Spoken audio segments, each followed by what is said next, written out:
ನಾನು ರವಿ ಅಂತೇಳಿ, ನಮ್ಮ ಜೊತೆ ಸ್ನೇಹಿತರಾದಂಥ ಅಜಿತ್ ಅವರು, ಅಂತಾರಾಷ್ಟ್ರೀಯ ಚೆಸ್ ಪ್ಲೇಯರ್ ಅಜಿತ್ ಅವರಿದ್ದಾರೆ. ನಾವಿವತ್ತು ಪತ್ರಿಕಾಗೋಷ್ಠಿ ಕರೆದ ಉದ್ದೇಶ ಏನೆಂದರೆ, ಸಾಧಕರ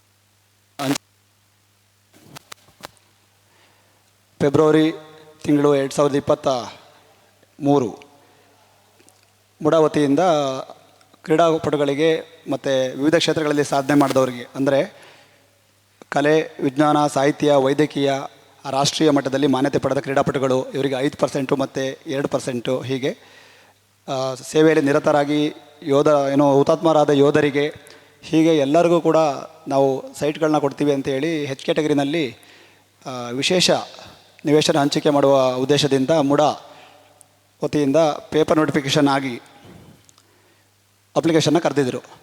ಅಪ್ಲಿಕೇಶನ್ ಕರೆದಾದಂತಂದ್ರೆ ನಾವು ಎಲ್ಲರಂತೆ ನಾವು ಕೂಡ ಅಪ್ಲಿಕೇಶನ್ ಹಾಕಿದ್ದೀವಿ. ಅಲ್ಲಿ ಮುಂಗಡ ಹಣವಾಗಿ 10%, ನಾವು ಯಾವ ಡೈಮೆನ್ಷನ್ ಕೇಳಿರ್ತೀವಿ 20-30, 30-40, 40-60, 50/80 ಈ ಸೈಟ್ಗಳಿಗೆ ಮುಂಗಡ ಹಣವಾಗಿ 10% ಅನ್ನು ಮುಡಾ ಆಫೀಸಲ್ಲಿರುವಂಥ ಬ್ಯಾಂಕ್ ಆಫ್ ಬರೋಡಾ ಅಲ್ಲಿಗೆ ಜಮಾ ಮಾಡಿಸ್ಕೊಂಡಿದ್ರು. ಅದಾಗಿ ಇಲ್ಲಿಗೆ 2 ವರ್ಷ ಬಂತು. ಮೊದಲು ಪ್ರೋಸೆಸ್ಸೆಲ್ಲ ಆಗಿ ಅವರು ಪ್ರೆಸ್ ಮೀಟ್ ಎಲ್ಲ ಮಾಡಿ ಮುಡಾ ಅಧ್ಯಕ್ಷರು ಮತ್ತು ಚೇರ್ಮನ್ ಮುಂದೆ ಹೋಗ್ತಾ ಆದಷ್ಟು ಶೀಘ್ರವಾಗಿ ನಾವು ನಿಮಗೆ ಅಲಾಟ್ಮೆಂಟ್ ಮಾಡಿಕೊಡ್ತೀವಿ ಅಂತ ಹೇಳಿದರು, ಭರವಸೆ ಕೊಟ್ಟರು. ಆದರೆ ಫಸ್ಟ್ ಟೈಮ್ ಆಗ ಎಲೆಕ್ಷನ್ ಬಂದಿದ್ದರಿಂದ ಕೋಡ್ ಆಫ್ ಕಂಡಕ್ಟ್ ಬಂತು, MP ಎಲೆಕ್ಷನ್ದು. ನಂತರ ಮತ್ತೆ 1 ವರ್ಷ ಆಯಿತು. ಅಗೇನ್ ಮತ್ತೆ MLA ವಿಧಾನಸಭೆ ಎಲೆಕ್ಷನ್ ಕೋಡ್ ಆಫ್ ಕಂಡಕ್ಟ್ ಬಂತು. ಅದಾದ ನಂತರ ಮುಡಾ ಅಧ್ಯಕ್ಷರು, ನಿಮಗೆ ಗೊತ್ತಿರೋ ಹಾಗೆ 6 ತಿಂಗಳು ಯಾವುದೇ ಮುಡಾ ಅಧ್ಯಕ್ಷ ಇರಲಿಲ್ಲ, ಖಾಲಿ ಇತ್ತಲ್ಲಿ. ಅದಾದಮೇಲೆ ಮತ್ತೆ ಮುಡಾ ಅಧ್ಯಕ್ಷರು ಬಂದ ಮೇಲೂ ಕೂಡ ನಾವು ಜಿಲ್ಲಾಧಿಕಾರಿ ಅವರಿಗೆ, ಮುಡಾ ಕಮಿಷನರಿಗೆ ಮತ್ತು ಮುಡಾ ಆಯುಕ್ತರಿಗೆ, ಮುಡಾ ಅಧ್ಯಕ್ಷರಿಗೆ, ಏನು ಹೊಸ್ದಾಗಿ ಬಂದಿದ್ದಾರೆ ಅಧ್ಯಕ್ಷರು ಮರಿಗೌಡರು, ಅವ್ರಿಗೂ ಕೂಡ ನಾವು ರಿಕ್ವೆಸ್ಟ್ ಮೂಲಕ ಡಾಕ್ಯುಮೆಂಟ್ ಸಮೇತ ಅವರಿಗೆ ನಾವು ರಿಕ್ವೆಸ್ಟ್ ಮಾಡಿದೋ, ಈ ಫೈಲ್ ಏನಾಗಿದೆ, ಫೈಲ್ ಕ್ಲೋಸ್ ಮಾಡಿದ್ದೀರಾ ಅಥವಾ ಇದನ್ನು ಮತ್ತೆ ಮೀಟಿಂಗ್ ಮಾಡಿ, ಫಸ್ಟ್ ಯಾವ ರೀತಿ ಮಾಡಿದರು ಅಂದರೆ, ಒಂದು ಮೀಟಿಂಗ್ ಮಾಡಿ ಅದರಲ್ಲಿ ಸೆಲೆಕ್ಷನ್ ಕಮಿಟಿ ಎಲ್ಲ ಮಾಡಿ ಸ್ಕ್ರೂಟ್ನಿಂಗ್ ಮಾಡಿ 488 ಅಪ್ಲಿಕೇಶನ್ ಬಂದಿತ್ತು. ಅದರಲ್ಲಿ 488 ಅಪ್ಲಿಕೇಶನಲ್ಲಿ ಎಷ್ಟು ವ್ಯಾಲಿಡ್ ಇದೆ, ಇನ್ವ್ಯಾಲಿಡ್ ಯಾವುದಿದೆ, ಅದು ಹಾಕಿರೋಂಥ ಡಾಕ್ಯುಮೆಂಟ್ ಸರಿಯಾಗಿದೆಯಾ ಅದೆಲ್ಲ ಚೆಕ್ ಮಾಡಿ ಅವರು ಒಂದು ಸ್ಕ್ರೂಟ್ನಿಂಗ್ ಮಾಡಿದರು. ಅದಾದಮೇಲೆ 188 ಸೈಟ್ಗಳನ್ನ ಕೊಡಬೇಕು ಅಂತ ಹೇಳಿ ಬಂದು, ಅದರೊಳಗೆ 5% ಸ್ಪೋರ್ಟ್ಸು, 2% ಹೀಗೆ ಆಗಲೇ ಹೇಳಿದಾಗೆ ಕಲೆ, ಶಿಕ್ಷಣ, ಸಾಹಿತ್ಯ, ಮೆಡಿಕಲ್ ಎಲ್ಲ ರಂಗದಲ್ಲಿ ನೋಡಿದರೆ ಯಾವುದೇ ಸೈಟ್ ಅಲಾಟ್ ಮಾಡಲಿಲ್ಲ. ಅಲ್ಲಿ ಹೋಗಿ ಕೇಳಿದರೆ ಯಾವುದೇ ಮಾಹಿತಿಗಳನ್ನ ಕೊಡ್ತಿರ್ಲಿಲ್ಲ. ಅದಾದ ನಂತರ ನಾವು ಕಮಿಷನರ್ನ ಡೈರೆಕ್ಟಾಗಿ ಭೇಟಿ ಮಾಡಿ ಕ್ರೀಡಾಪಟುಗಳಿಗೆ, ಅದು ಅಲ್ಲದೆ ಈ ಮುಂಚೆನೂ ಕೂಡ ಯಾವ ರೀತಿ ಕೊಟ್ಟಿದ್ದಾರೆ ಅಂತಂದರೆ, ಒಬ್ಬ ಕ್ರೀಡಾಪಟು ಅಂದರೆ ಒಬ್ಬ ಸಾಧನೆ ಮಾಡಿದ ಕ್ರೀಡಾಪಟುಗಳು ಅಂತಂದರೆ ಒಲಿಂಪಿಕ್ಸ್ ಫಸ್ಟ್ ಕೊಡಬೇಕು ಪಾರ್ಟಿಸಿಪೇಷನ್, ಅದಾದ ನಂತರ ವರ್ಲ್ಡ್ ಚಾಂಪಿಯನ್ಶಿಪ್ ಕೊಡಬೇಕು, ಅದಾದ ನಂತರ ಕಾಮನ್ವೆಲ್ತ್, ಅದಾದಮೇಲೆ ಏಷ್ಯನ್ ಮೀಟ್, ಅಲ್ಲಿ ಮೆಡಲಿಸ್ಟ್ ಇರ್ಬೋದು ಅಥವಾ ಪಾರ್ಟಿಸಿಪೇಷನ್ ಇರ್ಬೋದು, ಅವರಿಗೆ ಫಸ್ಟ್ ಕೊಡಬೇಕು. ಅದಾದ ನಂತರ ಡೈಮಂಡ್ ಲೀಗ್, ಅದಾದಮೇಲೆ ಸೀನಿಯರ್ ನ್ಯಾಷನಲ್ಸ್, ಅದಾದಮೇಲೆ ಸಬ್ junior nationals, junior nationals, inter state ಅಥವಾ ಕರ್ನಾಟಕ ರೆಪ್ರೆಸೆಂಟ್ ಮಾಡಿ ರಾಷ್ಟ್ರ ಮಟ್ಟದಲ್ಲಿ ಮೆಡಲ್ ಗೆದ್ದಂಥವರಿಗೆ, ಜೊತೆಗೆ ಅಖಿಲ ಭಾರತ ಅಂತರ ವಿಶ್ವವಿದ್ಯಾನಿಲಯ, ಆಲ್ ಇಂಡಿಯಾ ಇಂಟರ್ಯೂನಿವರ್ಸಿಟಿ ಕಾಂಪಿಟೇಷನ್ ಅಥವಾ south zone nationals, inter state competition, ಈ ಥರ ವ್ಯಾಲಿಡ್ ಅಸೋಸಿಯೇಷನ್ ವತಿಯಿಂದ ನಡೆದಿರೋಂಥ athletic federation of India, government of India, government of ಕರ್ನಾಟಕದಿಂದ ವತಿಯಿಂದ ನಡೆದಿರೋಂಥ ಕ್ರೀಡಾಕೂಟಗಳಲ್ಲಿ ಭಾಗವಹಿಸಿದವರಿಗೆ ಮುಡಾ ಸೈಟ್ಗಳನ್ನ ಹಂಚಿಕೆ ಮಾಡೋದು ಕ್ರಮ, ಇದು ನಿಯಮ. ಅದಕ್ಕೆ ಎಕ್ಸ್ಪರ್ಟ್ ಅಂತೇಳಿ ಕ್ರೀಡಾ ಕ್ಷೇತ್ರದಲ್ಲಿ ಸಾಧನೆ ಮಾಡಿದಂಥವ್ರನ್ನ ಅರ್ಜುನ ಅವಾರ್ಡಿನ ಒಬ್ಬರನ್ನ ಹಾಕೋಬೇಕು. ಮುಡಾ ವತಿಯಿಂದ ಅದಕ್ಕೆ ಅಧ್ಯಕ್ಷರಾಗಿ ಕಮಿಷನರ್ ಇರ್ತಾರೆ, ಮುಡಾ ಅಧ್ಯಕ್ಷರು ಇರ್ತಾರೆ, ಜೊತೆಗೆ ಮುಡಾದಲ್ಲಿ ಅವರೇ ಮಾಡ್ಕೊಂಡಿರೋಂಥ ಗವರ್ನಿಂಗ್ ಬಾಡಿ ಏನಿರ್ತೀವಿ ಆ ಒಂದು ಕಮಿಟಿ ಇರ್ತದೆ. ಅದ್ರ ಜೊತೆಗೆ ಅಲ್ಲಿಗೆ ಒಂದು ಸಬ್ಜೆಕ್ಟ್ ಎಕ್ಸ್ಪರ್ಟ್, ಅಂದರೆ ಈ ವಿಷಯದಲ್ಲಿ ಪರಿಣಿತಿ ಪಡೆದರಂಥ, ಈಗ ನಮ್ಮ ವಿಶ್ವವಿದ್ಯಾಲಯದ ನಿರ್ದೇಶಕರಿದ್ದಾರೆ, ದೈಹಿಕ ಶಿಕ್ಷಣ ವಿಭಾಗದಲ್ಲಿ ನಿರ್ದೇಶಕರು, ಅವ್ರನ್ನ ಎಲ್ಲ ಹಾಕ್ಕೊಂಡು ಒಂದು ಕಮಿಟಿ ಮಾಡಿ ಸೆಲೆಕ್ಷನ್ ಮಾಡೋಂಥದ್ದು ಒಂದು ಕ್ರಮ. ಈ ಮುಂಚೆ ಎಲ್ಲ ಏನಾಗಿದೆ ಅಂದರೆ, ಮಾಸ್ಟರ್ ಗೇಮ್ಸ್ ಆಡಿರೋರು ಕೂಡ ಸೈಟ್ ಕೊಟ್ಟಿದ್ದಾರೆ. ಎಲ್ಲಿ ಅಂತಂದರೆ, ಎಲ್ಲಿ ನಮ್ಮ ರಿಂಗ್ ರೋಡ್ ಇದೆಯಲ್ಲ, ಆರ್ ಟಿ ನಗರ ಆ ಕಡೆ ಎಲ್ಲ ಸೈಟ್ ಸಿಕ್ಕಿದೆ ಸುಮಾರು ಜನಕ್ಕೆ. ಸ್ಪೋರ್ಟ್ಸ್ ಕೋಟ ಮಾಸ್ಟರ್ ಗೇಮ್ಸ್ ಆಡದಿರೋರು ಕೂಡ, ರೆಗ್ಯುಲರ್ ಆಡಿದವ್ರಿಗೆ ಸಿಕ್ಕಿಲ್ಲ, ಮಾಜಿ ಸೈನಿಕರು ಸಿಕ್ಕಿಲ್ಲ, ಏಷ್ಯನ್ ಮೆಡಲಿಸ್ಟು ಸೀತಾರಾಮ್ ಅವ್ರಿಗೆ ಸಿಕ್ಕಿಲ್ಲ. ಜೊತೆಗೆ 2 ಸಲ ಸೈಟ್ ತೊಗೊಂಡಿರೋರು ಇದ್ದಾರೆ ಇದರಲ್ಲಿ. ಅಧ್ಯಕ್ಷರು ಚೇಂಜ್ ಆದಾಗೆ ಒಂದು ಸಲ ಅಪ್ಲಿಕೇಶನ್ ಹಾಕಿ 2 ಸಲ ಸೈಟ್ ಅಪ್ಲೈ ಮಾಡಿರೋರು ಇದ್ದಾರೆ ಇದರಲ್ಲಿ. ಸೈಟ್ ತೊಗೊಂಡು ಮಾರಿ ಮತ್ತೆ ಹಾಕಿರೋರು ಇದ್ದಾರೆ. ಇಲ್ಲಿ ಇವರು ಕ್ಲಿಯರಾಗಿ ಹೇಳಿದ್ದಾರೆ, ಸೈಟ್ ಇದ್ದವರಿಗೆ ಕೊಡಲ್ಲ, ಮನೆ ಇದ್ದವರಿಗೆ ಕೊಡಲ್ಲ. ಅವ್ರ ಹೆಸರಲ್ಲಿ ಯಾರು ಕ್ರೀಡಾಪಟು ಇರ್ಬೋದು, ಯಾರು ಅವ್ರ ಹೆಸರಲ್ಲಿ ಸೈಟ್ ಇದ್ದರೆ, ಮುಡಾ ಸೈಟ್ ಇದ್ದರೆ ಅಥವಾ ಮನೆ ಇದ್ದರೆ ಅದಕ್ಕೆ ನಾವು ಅಪ್ಲೈ ಮಾಡೋಕ್ಕೆ ಬರಲ್ಲ ಅಂತ ಹೇಳಿದ್ದಾರೆ. ತುಂಬ ಜನ 2 ಸಲ ಅಪ್ಲೈ ಮಾಡಿದ್ದಾರೆ. ಜೊತೆಗೆ ತುಂಬ ವೈಲೇಷನ್ಸ್ ಇಲ್ಲಿ. ಯಾರು ಉದಯೋನ್ಮುಖ ಕ್ರೀಡಾಪಟುಗಳು, ಸಾಧಕ ಕ್ರೀಡಾಪಟುಗಳು ಅಂದರೆ ಕೆಲವೊಂದು ಗೇಮ್ಗಳು ಮಾತ್ರ ಇರ್ತದೆ ಒಲಿಂಪಿಕ್ಸಲ್ಲಿ. ಆ ಒಲಿಂಪಿಕ್ಸಲ್ಲಿ ಆಡಿರೋಂಥ ಗೇಮ್ಗಳಿಗೆ ಮಾತ್ರ ಕೊಡಬೇಕು. ಫಾರ್ ಎಕ್ಸಾಂಪಲ್ ಒಲಿಂಪಿಕ್ ಗೇಮ್ಗಳು ಕೂಡ ಇದೆ, ನಿಮಗೆ ಗೊತ್ತಿದೆ. ಆ ಗೇಮ್ಗಳೆಲ್ಲ ಆಡಿದವ್ರಿಗೆ ಅವ್ರ ಕ್ರೀಡಾಪಟು ಸಾಧನೆ ಮಾಡಿದ ಕ್ರೀಡಾಪಟುಗಳು ಅನ್ಸ್ಕೊಳಕ್ಕೆ ಬರಲ್ಲ. ಯಾಕಂದರೆ ಅದು government of Karnataka, government of India ಮತ್ತು ಅಸೋಸಿಯೇಷನ್ ಮತ್ತು ಫೆಡರೇಷನ್ ಇಲ್ಲಿ ನಡೆದಿರೋಂಥ ಕ್ರೀಡಾಕೂಟಗಳು ಮಾತ್ರ ವ್ಯಾಲಿಡು. ಈಗ ನಾವು ಮುಡಾ ಸೈಟ್ ಹೇಗೆ ವ್ಯಾಲಿಡ್, ಬೇರೆ ಸೈಟ್ಗಳಿಗೆ ಹೋಲಿಕೆ ಮಾಡಿದರೆ ಮುಡಾ ಸೈಟ್ ವ್ಯಾಲಿಡ್ ಅಂತ ಕರಿತೀವಿ. ಅದು ಗೌರ್ಮೆಂಟ್ ಅಂಡರಲ್ಲಿ ಬರೋಂಥದ್ದು ಅಂತ ಹೇಳ್ತೀವಿ. ಅದೇ ರೀತಿ ಈ ಸೈಟ್ಗಳಲ್ಲಿ ಕೊಡಬೇಕಾದ್ರೆ ತುಂಬ ಮೋಸ ಆಗಿದೆ ಕ್ರೀಡಾಪಟುಗಳಿಗೆ. ಇವತ್ತು ಈಗ 2 ವರ್ಷ ಆಯಿತು ನಮಗೆ. ಈ ಫೈಲ್ ಕ್ಲೋಸ್ ಆಗಿದೆಯೋ ಅಥವಾ ಇದಕ್ಕೆ ಜೀವ ಇದೆಯೋ, ಅಥವಾ ಇದನ್ನು ನೆಕ್ಸ್ಟ್ ಹಂತದಲ್ಲಿ ಅವರು ಮೀಟಿಂಗೆಲ್ಲ ಮಾಡಿ ಇದಕ್ಕೆ ಪಾಸಾಗಿರೋರಿಗೆ ಅಥವಾ ಯಾರು ಈಗ ಅಮೌಂಟ್ ಆಲ್ರೆಡಿ ತುಂಬ ಜನ ತೊಗೊಬಿಟ್ಟಿದ್ದಾರೆ ಹೊರಗಡೆ, ತುಂಬ ಜನ ಇನ್ನೂ ತೊಗೊಂಡಿಲ್ಲ ಅಮೌಂಟು. ಅರ್ಧ ತೊಗೊಂಡು ಅರ್ಧ ಇರಬೇಕಾದ್ರೆ ಸೈಟ್ ಕೊಡ್ತಾರೋ ಇಲ್ವೋ ಅನ್ನೋದು ನಮಗೆ ಡೌಟು. ಅಥವಾ ಈ ಫೈಲ್ ಕ್ಲಿಯರ್ ಆಗಿದೆಯೋ ಇಲ್ವೋ ಅನ್ನೋದೇ ಡೌಟ್, ನಮಗೆ ಏನಾಗಿದೆ ಅನ್ನೋದು ಡೌಟು. ಅದರಿಂದ ಇದನ್ನು ಕೂಡಲೇ ಮುಡಾ ಅಧ್ಯಕ್ಷರು, ಮುಡಾ ಚೇರ್ಮನ್, ಇವರಿದ್ದಾರೆ ಕಮಿಷನರು, ಮತ್ತು ಆ ಕಮಿಟಿ ಸಪ್ರೇಟ್ ಕಮಿಟಿ ಮಾಡಿ ಇದನ್ನು ಫೈಲ್ನ ಏನಾಗಿದೆ ಅಂತೇಳಿ ಸ್ಟೇಟಸ್ನ ತಿಳಿಸ್ಬೇಕು. ಹೊರಗಡೆ ಎಲ್ಲ ಜನಗಳಿಗೆ, ಸಾರ್ವಜನಿಕರಿಗೆ ತಿಳಿಸ್ಬೇಕು ಅಂತ ನಾವು ಈ ಪತ್ರಿಕಾಗೋಷ್ಠಿ ಮೂಲಕ ಆಗ್ರಹ ಪಡಿಸ್ತಾ ಇದ್ದೀವಿ. ಸರ್, ನಾನು 30-40 ಸೈಟ್ಗೆ ಹಾಕಿದ್ದೀನಿ. 1,06,000 ರೂಪಾಯಿ ಕಟ್ಟಿದ್ದೀನಿ. ನಂದು ಅಥ್ಲೆಟಿಕ್ಸ್. ಹಾಂ,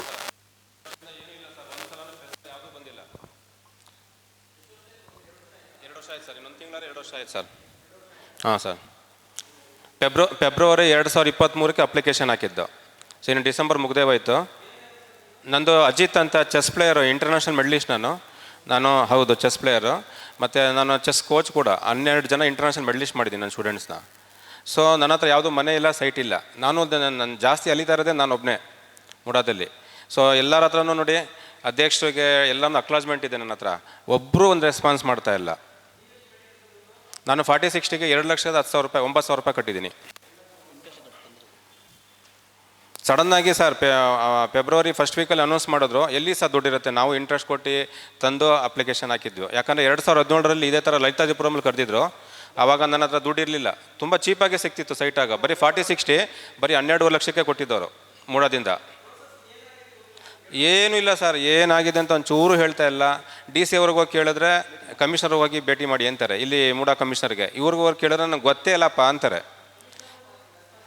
ಇಲ್ಲ ಸರ್. ಆಮೇಲೆ ಸೆಕ್ರೆಟರಿ ಅವರು ಮೊನ್ನೆ ಏನಾಯಿತು, ಯಾವ ತಾರೀಕು, ಅಕ್ಟೋಬರ್ 10ನೇ ತಾರೀಕು ಇಲ್ಲ ಡಿಸೆಂಬರ್ 10ನೇ ತಾರೀಕು ಕಮಿಷನರ್ ಹೋದೆ. ಅವ್ರು ನಂಗೆ ಗೊತ್ತೇ ಇಲ್ಲ ಅಂದ್ಬಿಟ್ರು. ಕೊನೆಗೆ ಸೆಕ್ರೆಟರಿ ಹತ್ರ ಕಳಿಸಿದ್ರು.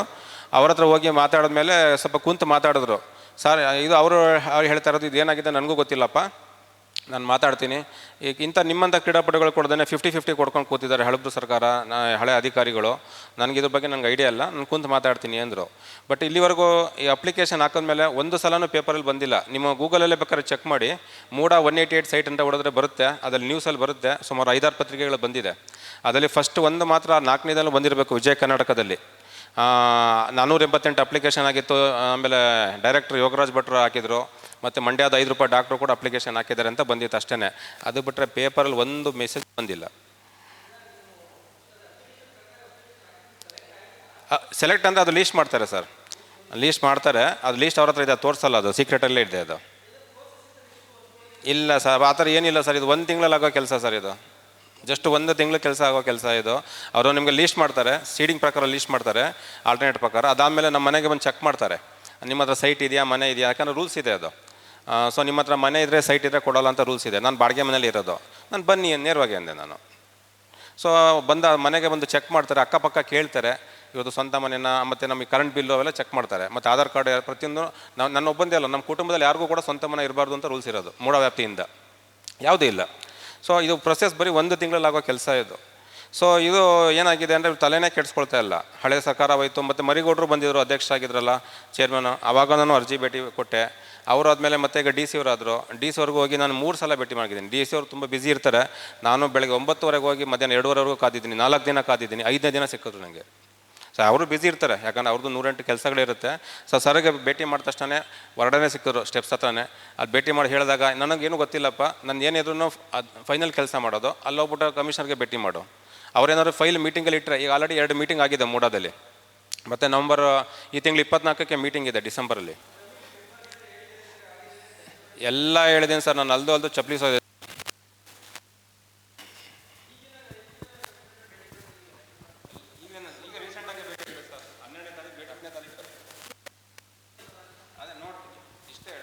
ಅದನ್ನು ಅವ್ರು ಏನು ಹೇಳ್ತಿದ್ದಾರೆ ಅಂದರೆ, ಈ ಫೈಲ್ ಏನಿದೆ, DC ಏನು ಹೇಳ್ತಾರೆ ಅಂದರೆ, ಮುಡಾ ಕಮಿಷನರ್ ಹತ್ರ ಆ ಫೈಲ್ನ ಮೀಟಿಂಗಲ್ಲಿ ಪ್ಲೇಸ್ ಮಾಡಿ, ಪ್ಲೇಸ್ ಇನ್ ಟು ದ ಮೀಟಿಂಗಲ್ಲಿ ಇಡಿ, ನಾವು ನೋಡ್ತೀವಿ ಅಂತ ಹೇಳ್ತಾರೆ.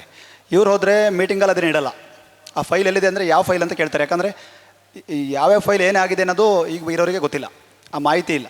ಈಗ ಆ ಮಾಹಿತಿಗೋಸ್ಕರನೇ ನಾವು ಈ ಥರ ಅವ್ರಿಗೆ ಡಾಕ್ಯುಮೆಂಟ್ಸ್ ಎಲ್ಲ ಕೊಟ್ಟಿದ್ದೀವಿ, ಅವರಿಗೆ ಈ ರೀತಿ ಆಗಿದೆ ಅಂತ ರಿಕ್ವೆಸ್ಟಲ್ಲಿ ಲೆಟ್ರಲ್ಲೆಲ್ಲ ಹೇಳಿದ್ದೀವಿ.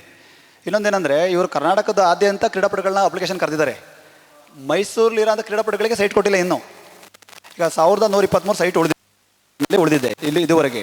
ಇವರು ಕಾಲ್ಫರ್ ಮಾಡಿದ್ದು ಬರೀ 188ರಲ್ಲಿ ಕಲೆ, ಶಿಕ್ಷಣ, ಕ್ರೀಡೆ, ವೈದ್ಯಕೀಯ, ಮಾಹಿತಿ ಸೈನಿಕರಿಗೆ ಮತ್ತು ಕ್ರೀಡೆ ಇಷ್ಟರಲ್ಲಿ ಕರೆದು 188 ಸೈಟ್ನ ಅಪ್ಲಿಕೇಶನ್ ಹಾಕಿದ್ದು ಬರೀ 488 ವ್ಯಾಲಿಡು ಇನ್ವ್ಯಾಲಿಡು ಎಲ್ಲ ತೆಗಿಬೇಕು. ಈಗ ನಮಗೆ ಸೈಟ್ ಸಿಗಬೇಕು ಅಂತ ಬಂದಿಲ್ಲ, ಆಗ್ರಹ ಮಾಡ್ತಾ ಇಲ್ಲ.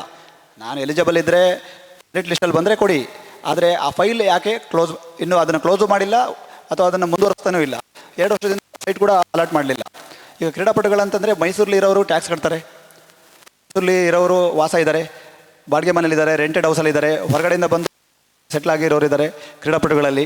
ಅಲ್ಲಿದೆ ಕರ್ನಾಟಕದಲ್ಲಿ 10 ವರ್ಷ ವಾಸ ಆಗಿರಬೇಕು ಅಂತ ಕಂಡೀಷನ್ ಹಾಕಿದ್ದಾರೆ. ಆದರೆ ಕರ್ನಾಟಕದಲ್ಲಿರೋ ಎಲ್ಲ ಕ್ರೀಡಾಪಟುಗಳು ಅನ್ನೋದಾದರೆ ಮೈಸೂರಲ್ಲಿರೋ ಕ್ರೀಡಾಪಟುಗಳು ಏನಾಗಬೇಕು? ಮೊದಲು 1123 ಸೈಟ್ ಏನು ಉಳಿದಿದೆ ಅದು ಮಾಡಿ ನೀವು ಎಲ್ಲರನ್ನೂ ಕರೀರಿ. ನೀವು ಕರೆದ್ರೆ ಬರೀ 188 ಸೈಟು. ಅದು ಮೈಸೂರು ಜೊತೆ ಇಲ್ಲೇ ಕಾಂಪಿಟೇಷನ್ ಜಾಸ್ತಿ ಆಗೋಯ್ತು.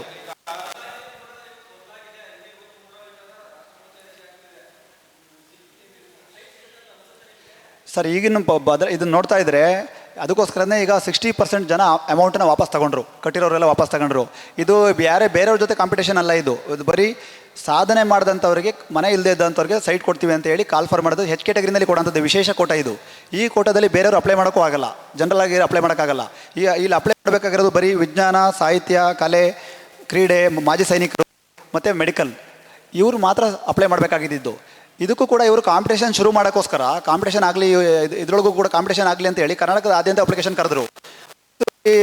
ಇವತ್ತು ಟ್ಯಾಕ್ಸ್ ಕಟ್ತಾ ಇರೋರು ಮೈಸೂರಲ್ಲಿ ವಾಸ ಇರೋರಿಗೆ ಫಸ್ಟ್ ಪ್ರಿಫರೆನ್ಸ್ ಕೊಡಬೇಕಲ್ವಾ? ಮೈಸೂರಲ್ಲಿ ಸಾಧನೆ ಮಾಡಿದಂಥ ಕ್ರೀಡಾಪಟುಗಳಿಗೆ ಮೊದಲು ಕೊಡಬೇಕಲ್ವಾ? ಮೈಸೂರು ಇದರಿಗೆ ಕೊಡ್ದಲ್ಲೇ ಇಡೀ ಕರ್ನಾಟಕ, ಈಗ ಉದಾಹರಣೆಗೆ ಗುಲ್ಬರ್ಗದವನು ಹಾಕ್ತಾನೆ ಇಲ್ಲಿಗೆ, ಅಲ್ಲಿಂದ ಒಂದು ಸರ್ಟಿಫಿಕೇಟ್ ತಂದು ಹಾಕ್ತಾನೆ. ಅವನಿಲ್ಲಿ ಮೈಸೂರಲ್ಲಿ ಅವ್ನು ಏನಾದರೂ ಸಾಧನೆ ಅಥವಾ ಮೈಸೂರು ಮಟ್ಟದಿಂದ ಹೋಗಿ ಸಾಧನೆ ಮಾಡಿರೋದಿಲ್ಲ, ಅವ್ನು ಇಂಟರ್ನ್ಯಾಷನಲ್ ಹೋಗಿದ್ರೆ ಕೊಡಲಿ. ಈಗ ಮಾಸ್ಟರ್ ಗೇಮ್ಸಲ್ಲಿ ಇದ್ದವರಿಗೆಲ್ಲ ಕೊಟ್ಟಿದ್ದಾರೆ ಸೈಟಿಲ್ಲಿ. ಮಾಸ್ಟರ್ ಗೇಮ್ಸ್ ಒಂದೇ ಒಂದು ಅಸೋಸಿಯೇಷನ್ ವ್ಯಾಲಿಡ್ ಇರುವಂಥದ್ದು, master game athletic federation of India ಅಂತ ಇದೆ, affiliation to Asian master athletic federation.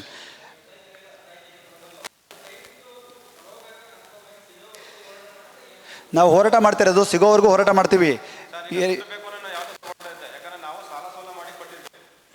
ನಾನು ಸಾಲ ಸೋಲ ಮಾಡೇ ಕಟ್ಟಿದ್ವಿ, ನಾನು ಒಬ್ಬನೇ ಅಂತಲ್ಲ, ಎಲ್ಲರೂ ಹಂಗೆ ಮಾಡಿದ್ದೆ. ಯಾಕಂದರೆ ಸಡನ್ನಾಗಿ ಫೆಬ್ರವರಿ ಫಸ್ಟ್ ವೀಕಲ್ಲಿ ಅನೌನ್ಸ್ ಮಾಡಿಬಿಟ್ಟು ಫೆಬ್ರವರಿ 28 ಲಾಸ್ಟ್ ಡೇಟ್ ಅಂದರೆ 2 ಲಕ್ಷ ರೂಪಾಯಿ ಎಲ್ಲ ಹೇಳಿದ್ರೆ ಸರ್ ಹೇಳಿ ಸರ್.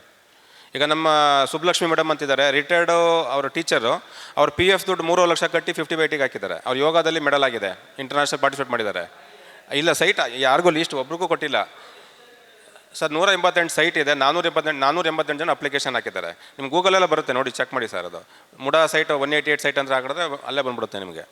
ಸೊ ಅದರಲ್ಲಿ ವಿಜಯ ಕರ್ನಾಟಕ ಪೇಪರಲ್ಲಿ 4ನೇ ದಿನ ಬರುತ್ತೆ ಅನಿಸುತ್ತೆ. ಅದ್ರಲ್ಲಿ ಹಾಂ ಹೌದು ಸರ್, ಸೈಟ್ ಬೇಕು ಅಂತಲೇ ನಾವು ಕೂತಿದ್ದೀವಿ, ನಮ್ಗೆ ದುಡ್ಡು ಬೇಡ ನಮಗೆ. ಅವ್ರು ಈಗ ಮೂಡಾಗೋದ್ರೆ ಅಲ್ಲಿ ಆಫೀಸರ್ಸ್ ಏನು ಹೇಳ್ತಾರೆ ಅಂದರೆ, ರೀ ಅರ್ಜೆಂಟ್ ಇದೇನು ರೀ, ದುಡ್ಡು ತೊಗೊಂಡೋಗ್ರಿ. ಇದೇ ಥರ ಬೇಜಾರವ್ರಿಗೆ ಉತ್ತರಗಳು ಕೊಡ್ತಾ ಇದ್ದಾರೆ. ಅಲ್ಲಿ ಸುಮಾರು ಜನ ಇದ್ದಾರೆ, ಇಬ್ಬರಲ್ಲ. ನಾನು ಅಲ್ದಲ್ದು ಸಾಕಾಗೋಗಿದೆ. ಒಬ್ಬರು ಲೇಡೀಸ್ ಇದ್ದಾರೆ, ಇಬ್ಬರು ಜೆಂಟ್ಸ್ ಇದ್ದಾರೆ, ದುಡ್ಡು ಬೇಕೇನ್ರಿ ತಗೊಂಡೋಗಿ ಅಂತಾರೆ. ಕಮಿಷನರ್ PAಗೂ ನಾನು ಭೇಟಿ ಮಾಡಿದ್ದೀನಿ. ನೀವು CCTV ನೋಡಿ ಸಾಕು, ನಂದು ಎಷ್ಟು ಸಲ ಕಾಣ್ತದೆ ನಾನೇ ನೋಡ್ತೀನಿ ತೆಗ್ದು. ಎಷ್ಟು ಸಲ ಹೋಗಿದ್ದೀನಿ ಅಂದರೆ ನಾನು ನಂದು ಸೊ ಡೈಲಿ ಆಲ್ಮೋಸ್ಟ್ ವಾರದಲ್ಲಿ 3 ದಿನ ಅಂತ ಹೋಗ್ತೀನಿ. ಸೊ ಹೋಗಿ ವಿಚಾರಿಸ್ತಾ ಇದ್ದೀನಿ, ಏನು ಸರ್ ಮಾಡ್ತಾ ಇದ್ದೀರಾ, ಪ್ರೋಸೆಸ್ ಆಗ್ತಿದೆ. ಈಗ ಹೆಂಗಿರೋ 2 ಮೀಟಿಂಗ್ ಆಯಿತು, ಇಷ್ಟು ದಿನ ಮೀಟಿಂಗ್ ಆಗಿರಲಿಲ್ಲ, ಮೂಡಾದಲ್ಲಿ ಹಗರಣ ಆಗಿರಲಿಲ್ಲ. 2 ಮೀಟಿಂಗು ನಾನು ಈ ಸಲ ಇಡ್ತೀನಿ ಅಂತಾರೆ, ಇಟ್ಟಿಲ್ಲ. ಮತ್ತು ಈಗ ನಾನು ಡಿಸೆಂಬರ್ 24ಕ್ಕೆ ಒಂದು ಮೀಟಿಂಗ್ ಇದೆ, ಅದಕ್ಕೆ ಇಡಿ ಅಂತ ನಾನು ರಿಕ್ವೆಸ್ಟ್ ಮಾಡಿದೆ. ನಾನು ಅದಕ್ಕೂ ಏನೋ ನೋಡೋಣ. ಸೊ ಅದೇನೋ ಒಂದು ಗಾದೆ ಮಾತಿದೆ, MML ಗೋರ್ಕಲ್ದು ಏನೋ ಇದೆಯಲ್ಲ, ಆ ಥರ ಆಗೋಯ್ತು ಇವ್ರ ಕತೆ ಅವ್ರದ್ದು. ಜಡ್ಡಿಡ್ದು ಹೋಗಿದ್ದಾರೆ. ಸೊ ಹಾಗಾಗಿ ನಿಮ್ಮ ಪತ್ರಿಕೆಗಳಲ್ಲಿ ಕೇಳೋದೇನೆಂದರೆ, ದಯವಿಟ್ಟು ಇದೊಂದು ಪ್ರಸಾರ ಮಾಡಿ, ಆದಷ್ಟು ಬೇಗ ನಮಗೆ ನ್ಯಾಯವನ್ನು ಒದಗಿಸಿ. ತುಂಬ ಕಷ್ಟಪಟ್ಟಿದ್ದೀವಿ ನಾವು ಎಲ್ಲರೂ. ಯಾಕಂದರೆ ನಾನು ಚೆಸ್ ಫೀಲ್ಡಿಗೆ ಬಂದು 30 ವರ್ಷ ಆಯಿತು. ನನ್ನ ಸ್ಟೂಡೆಂಟ್ಸು ಇಂಟರ್ನ್ಯಾಷನಲ್ ಮೆಡಲಿಸ್ಟ್ ಮಾಡಿದ್ದೀನಿ. 15 ಜನ ಇದ್ದಾರೆ ಇಂಟರ್ನ್ಯಾಷನಲ್ ಮೆಡಲಿಸ್ಟ್ಗಳು. So deaf and dumb handicap ಮಕ್ಕಳಿಗೆ, ಬಡವ ಮಕ್ಕಳಿಗೆ ಫ್ರೀಯಾಗಿ ಕ್ಲಾಸ್ ಮಾಡ್ತೀನಿ ನಾವೆಲ್ಲ. ಸೊ ನಾವು ಸೋಷಿಯಲ್ ವರ್ಕು ಮಾಡ್ತೀವಿ ನಾವು. ಸೊ ನಮಗೊಂದು ಬಾಡಿಗೆ ಮೇಲೆ ಇದ್ದೀವಿ, ನಮ್ಮದೊಂದು ಸ್ವಂತ ಸೂರು ಕಡ್ಕೋಬೇಕು ಅಂತ ನಮಗೊಂದು ಆಸೆ ಇದೆ. ಸರ್ ಏನಂದರೆ ಎಲಿಜಿಬಲ್ ಇದ್ದರೆ ಕೊಡಲಿ. ಇವ್ರು ಏನು ಮಾಡ್ತಿದ್ದಾರೆ ಅಂದರೆ, ಎಲಿಜಿಬಲ್ ಇಲ್ಲದಿದ್ದವ್ರಿಗೆಲ್ಲ ಕೊಟ್ಟಾಗಿದೆ ಆಲ್ರೆಡಿ. ಅದಕ್ಕೋಸ್ಕರ ನಾವೊಂದು ರಿಕ್ವೆಸ್ಟ್ ಅಷ್ಟೇ, ಈ ಫೈಲ್ನ ಕ್ಲೋಸ್ ಮಾಡಿ, ಅಂದರೆ ಈ ಫೈಲ್ಗೆ ಒಂದು ಜೀವ ತುಂಬಿ ಕ್ಲೋಸ್ ಮಾಡಿಕೊಡಿ ಅಂತ ಕೇಳ್ತಿದ್ದೀವಿ ನಾವು ಅವರಿಗೆ. ಎಲಿಜಿಬಲ್ ಇದ್ದವರಿಗೆ 188 ಜನಕ್ಕೆ ಸೈಟ್ ಸಿಗುತ್ತೆ, ಅದ್ರಲ್ಲಿ ನಮಗೆ ಸಿಗಬೇಕು ಅಂತ ಏನಿಲ್ಲ. ಈಗ ನಾವು ನ್ಯಾಷನಲ್ ಲೆವೆಲ್ಲು, ಇವ್ರು ಇಂಟರ್ನ್ಯಾಷನಲ್ ಲೆವೆಲ್ಲು, ಆಗ ಹೈಯೆಸ್ಟ್ ಯಾರು ಅಚೀವ್ಮೆಂಟ್ ಇರ್ತದೆ ಅವರಿಗೆ ಸಿಕ್ಕೇ ಸಿಗುತ್ತಲ್ವಾ? ಸರ್, ನನ್ನ ಫ್ರೆಂಡೇ, ಹೆಸರು ಹೇಳೋಕ್ಕೆ ಇಷ್ಟಪಡಲ್ಲ ನಾನು, ಅವನಿಗೆ ಸೈಟ್ ಅಲಾಟ್ ಆಗಿದೆ 10 years ಬ್ಯಾಕು, ಅದನ್ನು ಮಾರ್ಕೊಂಬಿಟ್ಟು ಮತ್ತೆ ಸೈಟ್ಗೆ ಹಾಕಿದ್ದಾನೆ. ಈಗ ಆಲ್ರೆಡಿ ಮನೇಲಿದ್ದಾನೆ, ಹೊಸ ಮನೆ ಕಟ್ಟಿದ್ದಾನೆ, ಮತ್ತೆ ಇನ್ನೊಂದು ಸೈಟ್ ಹಾಕಿದ್ದಾನೆ. ಕೇಳಿದ್ರೆ ನಾನು ಮಾಡ್ಕೊಳ್ಳೋದು ಗೊತ್ತಿದೆ ಅಂತಾರೆ.